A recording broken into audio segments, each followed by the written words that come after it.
Okay. For present for World Religion's presentation, I am doing religion in the Pokemon series, specifically in Pokemon Legendaries.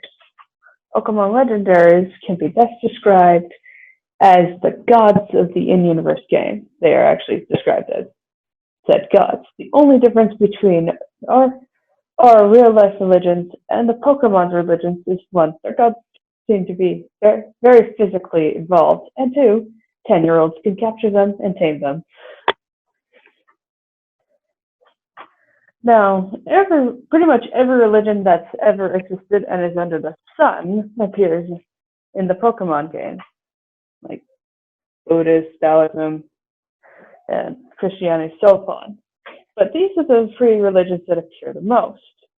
The first one being the Old Norse religion, the one that is most famously used for these days as Marvel's inspiration for their four comics. Inspiration because they loosely follow the religion. But it's a religion that's focused on a pantheon representing a bunch of features and very, very focused on an apocalyptic event. This next one is Gnosticism, which is a sect of religion. It's a sect of Christianity that's actually older than the Catholic Church. It's very focused on attaining spiritual purity. In fact, it is a religion that believes that matter, like matter and flesh, are impure, and it is our job to figure out in a almost scientific manner how to make ourselves pure spiritually. And the third religion is Hinduism, which is a religion that has influenced the entirety of East Asia for thousands of years. And Pokemon, being a game that originated in Japan, would have some influences from it.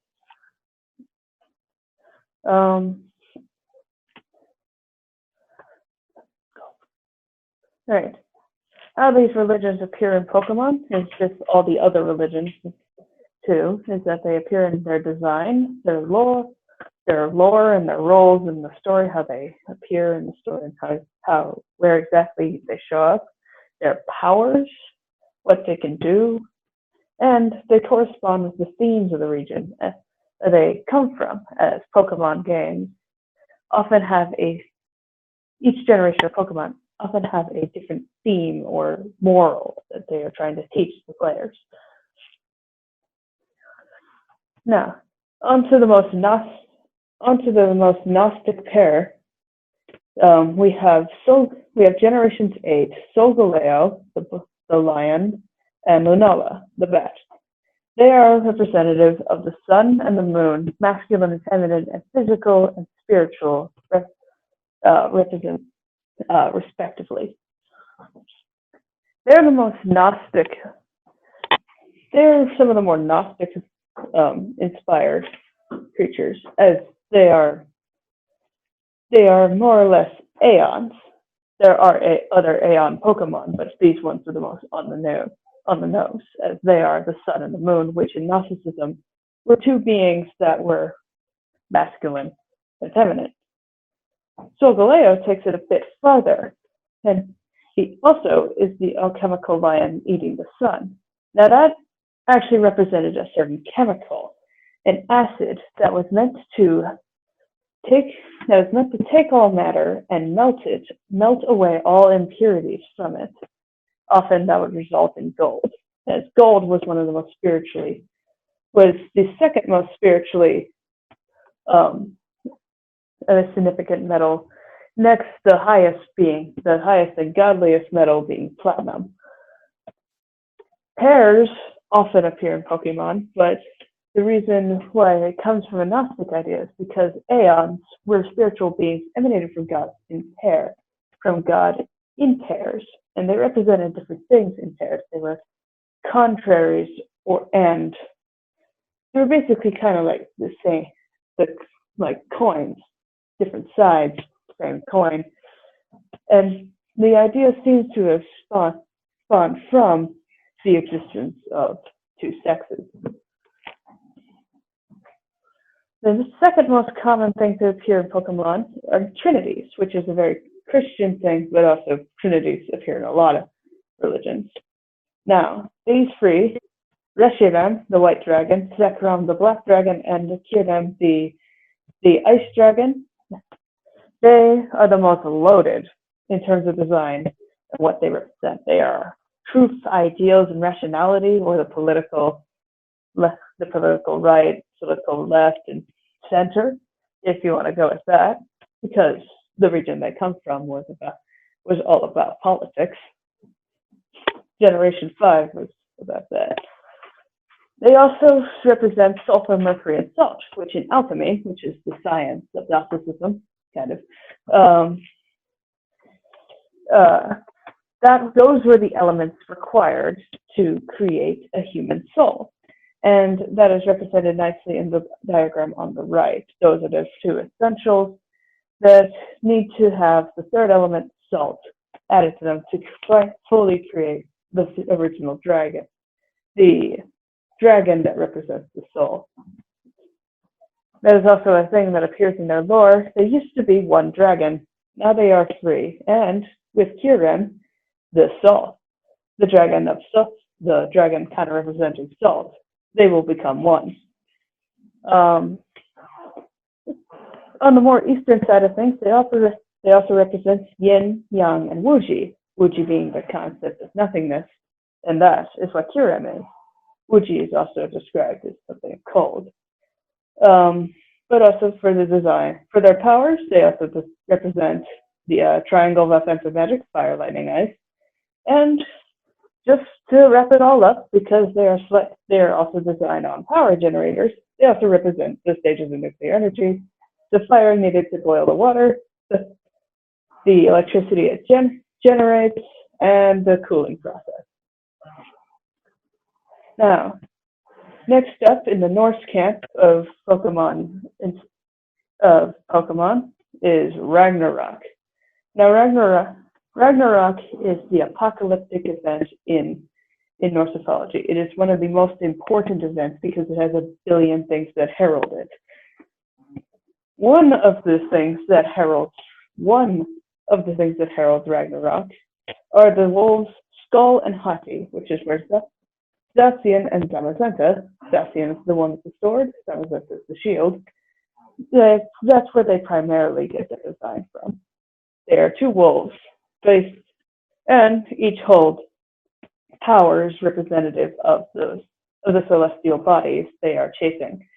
If Skull and Hati were to ever catch the sun and the moon and devour them, Ragnarok is officially on full swing. Because, well, there's no more light on Earth, and that sounds like the end of the world. But these two Pokemon, being that they are from Generation 8, and thus the British Pokemon, because that is primarily the inspiration behind all of Generation 8, it's Great Britain. They also represent King Arthur, who is somewhat a godly figure in himself, in just terms of his mythic status and all of his achievements, and mixing it a bit of, it's like a folk Christianity type figure. But Zacian is his sword, and they extended the shield to Zamazenta. And finally, another Ragnarok mix, because that's really important in Norse mythology. We have the three creatures of Yggdrasil. Yggdrasil is the world tree. It is the binding figure of reality. All reality exists on it, including our Earth, which is known as Midgard in the middle. Now, the three Pokemon are Xerneas, the deer, Yveltal, the bird, and Zygarde, the snake. They represent life, death, and balance in that order, but on Yggdrasil, they represent the stag. The four stags are on the stump of Yggdrasil, at least Xerneas does, as he's a stag. The four stags sits around the stump of Yggdrasil and drinks from the dews of the universe. Yveltal represents the eagle that is on top of it. If it were ever to fly away from the top of Yggdrasil, Ragnarok is coming. And Finally, Xerneas, not Xerneas, Dygard represents Nidhogg, or the serpent dragon that chews out the roots of the world tree. If you were it is a thing in Norse mythology, that if you were a particularly nasty person in life, you will end up in Nidhogg's mouth to be chewed on for eternity. And that was one of the closer concepts of eternal punishment in hell.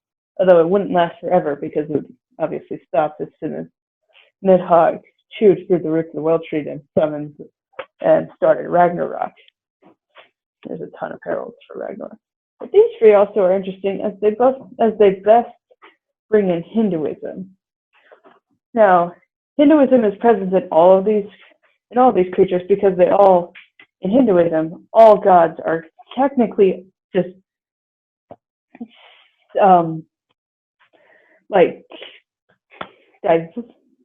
derivatives of each other, because they all originate from Arceus and Mu, who Arceus is the creator being, but they all split off from that one creator being. But these three also represent it best as they are life, death, and balance, as the Hindu Trimurti also was a balance, which was the main balance of life, death, and balance, as Shiva was to balance the forces of life and death. But they are all kind of the same in one big trinity. They were also represented the XYZ axis of the 3D plane because it's the first 3D Pokemon game. Mainline, at least. All right, why is this important? It's not. But why is this relevant? Religions, even if they are dead and no longer practiced, or if they are very alive, they appear in all sorts of forms in our culture, and that includes media. Pokemon is the largest grossing franchise ever. It rakes in trillions of dollars each year. And it is one of the most widespread franchises. So everyone from around the world, if you go to any part of the world, chances are at least someone has played Pokemon at least once.